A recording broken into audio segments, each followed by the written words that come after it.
ಹೇ ಶಾರದೆ ದಯ ಪಾಲಿಸು, ಈ ಬಾಳನು ಬೆಳಕಾಗಿಸು.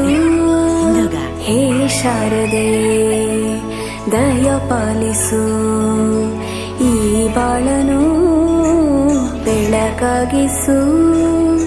ನಾಳೆಗಳ ದಾರಿಯಲ್ಲಿ ನಂಬಿಕೆಯ ನೆಲೆಯಾಗಿರಿಸು, ಮುನ್ನಡೆಸು. ಕೈ ಹಿಡಿದು ನಾವಾಡೋ ಪದ ಪದದಲ್ಲೂ ಸಂಚರಿಸು.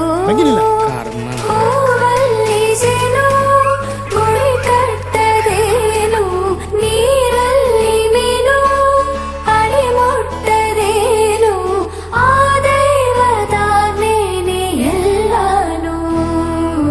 ಹೇ ಶಾರದೆ ದಯ ಪಾಲಿಸು, ಈ ಬಾಳನು ಬೆಳಕಾಗಿಸು.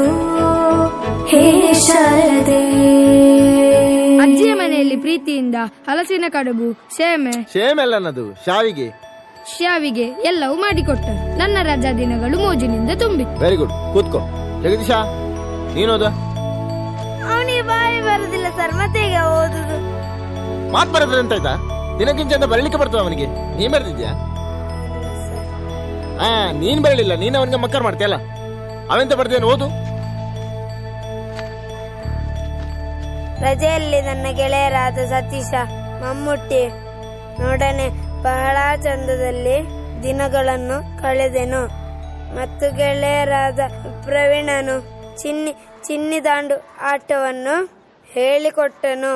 ಇದು ನನ್ನ ರಜೆ ದಿನಗಳ ವರದಿ. ಈ ಪ್ರವೀಣ 7ನೇ ಕ್ಲಾಸ್ ಅಲ್ಲವನ? ಹೌದು ಸರ್, 3 ವರ್ಷದಿಂದ. ಎಂತ ಅವಸ್ಥೆ ಮಾರೆ ನಮ್ದು. ಮೊದಲ ಕ್ಲಾಸೇ ಹೊರಗೆ ಹಾಕುದಂದ್ರೆ ಇವರಿಗೆ ಮನ್ಸತ್ತು ಉಂಟ. ಹೊರಗೆ ಹಾಕಿದ್ರೇನಾ? ಇಲ್ವಾ? ನಾವೇ ಗಾಳಿ ತೋರೋಣ ಅಂತ ಹೊರಗಡೆ ಬಂದಿದ್ದೀವಿ. ಹೋಗಲ್ಲ.